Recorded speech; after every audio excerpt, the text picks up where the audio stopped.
નમસ્કાર. આજના આપણા ખાસ વિશ્લેષણમાં તમારું સ્વાગત છે. યાર, આજે આપણે ભારતની રિન્યુએબલ એનર્જીની એક જબરદસ્ત ક્રાંતિની વાત કરવાના છીએ ને, જેણે ભૂતકાળના તમામ રેકોર્ડ્સના અક્ષરશઃ ફૂરચા ઉડાડી દીધા છે. મતલબ થોડા જ વર્ષોમાં આપણી ઓફ ગ્રીડ સોલાર ઉર્જાની સફરે એવી તો સ્પીડ પકડી છે કે પેલા જૂના મેગાવોટ્સના આંકડા હવે સાવ રમૂજી લાગે છે. આપણે હવે સીધી ગીગાવોટ્સમાં વાત કરી રહ્યા છીએ.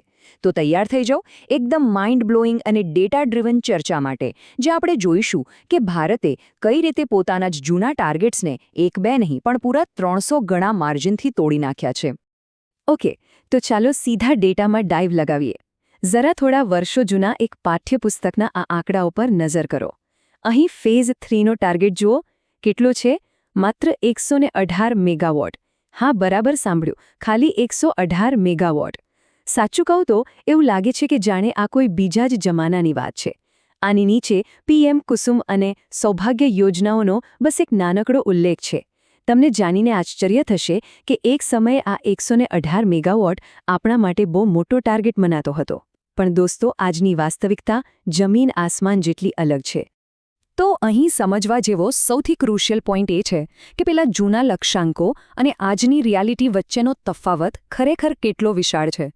પેલો જૂનો 118 મેગાવોટનો ટાર્ગેટ હવે સાવ મજાક જેવો લાગે છે. કેમ? કારણ કે 2026ની આપણી વાસ્તવિકતા 34.8 ગીગાવોટ છે. હવે ગણતરી કરીએ તો 1 ગીગાવોટ એટલે 1000 મેગાવોટ, એટલે કે સીધા 34,800 મેગાવોટ. આપણે માત્ર ટાર્ગેટ અચીવ નથી કર્યો, પણ તેને 300 ગણા વિશાળ સ્કેલથી લિટરલી કચડી નાખ્યો છે. કોઈ કલ્પના પણ નહોતી કરી શકતું કે આપણે આટલી જલ્દી આ લેવલ પર પહોંચી જઈશું. આ જંગી તફાવતને વધુ સારી રીતે સમજવા માટે આપણે આ બે આંકડાઓને સરખાવીએ. એક બાજુ છે પેલો સાવ નાનકડો 118 મેગાવોટનો આંકડો અને બીજી બાજુ 2026ની વાસ્તવિકતા બતાવતો 34,800 મેગાવોટનો આસમાને પહોંચતો ગ્રાફ. આ કોઈ નાની સૂની યાત્રા નથી હો. આ દર્શાવે છે કે આપણે સેંકડો મેગાવોટની જૂની માનસિકતામાંથી બહાર આવી ગયા છીએ અને હવે સીધા 10 ગણા ગીગાવોટ્સમાં જ રમી રહ્યા છીએ. આ જમ્પ ખરેખર અવિશ્વસનીય છે. હવે તમને થતું હશે કે આટલો મોટો જાદુ થયો કઈ રીતે? તો આ ક્રાંતિ પાછળનું અસલી એન્જિન છે પીએમ કુસુમ યોજના. પેલા જૂના પુસ્તકમાં 118 મેગાવોટના ક્ષેત્ર નીચે જેનો ખાલી નામ પૂરતો ઉલ્લેખ હતો ને, એ જ પીએમ કુસુમ યોજના આજે વૈશ્વિક સ્તરે ઓફ ગ્રીડ સોલાર ક્ષેત્રની નિર્વિવાદ બાદશાહ બની ગઈ છે.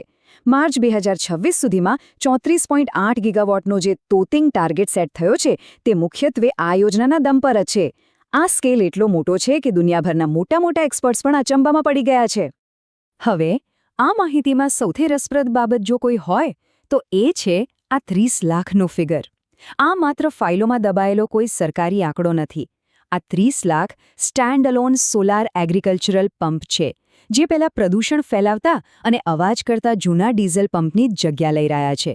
જરા વિચારો, લાખો લીટર ડીઝલની બચત અને આપણા ખેતરોમાં સીધી સ્વચ્છ ઉર્જા. આને કહેવાય જમીન પર આવેલો અસલી પરિવર્તન. અને હા, આ 30 લાખ પંપ એટલે માત્ર જૂના મશીનો હટાવીને નવા લગાવવાની વાત નથી. આ છે ભારતની કૃષિ વ્યવસ્થામાં આવેલા એક મોટા માનવીય પરિવર્તનની વાત. અહીં એક નવો શબ્દ ઉભરીને આવ્યો છે, ઉર્જાદાતા. વર્ષોથી આપણે ખેડૂતને માત્ર અન્નદાતા કહેતા આવ્યા છીએ, રાઈટ? પણ આ સોલાર પંપના આગમનથી ખેડૂત હવે ઉર્જાદાતા એટલે કે ઉર્જા પેદા કરનાર પણ બની રહ્યો છે. હવે એમને પેલા અનિયમિત વીજ પુરવઠાની રાહ નથી જોવી પડતી. તેઓ હવે પોતાની ઉર્જા જાતે જ બનાવે છે અને સંપૂર્ણ સ્વતંત્રતા ભોગવે છે. હવે પેલા જૂના ટેબલને યાદ કરો. તેમાં બીજી એક યોજનાનો ઉલ્લેખ હતો, સૌભાગ્ય યોજના. ત્યારે તેને માત્ર ઓફ ગ્રીડ હોમ લાઇટિંગ પૂરતી સીમિત માનવામાં આવતી હતી. પણ દોસ્તો, વાસ્તવિકતા એ છે કે આ યોજનાએ એક જબરદસ્ત ઐતિહાસિક સફળતા મેળવી લીધી છે.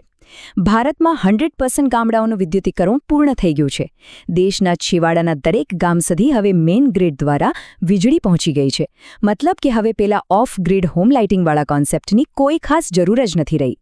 તો ચાલો હવે આપણે જોઈએ કે આખી બાબત કેવી રીતે એકબીજા સાથે જોડાયેલી છે.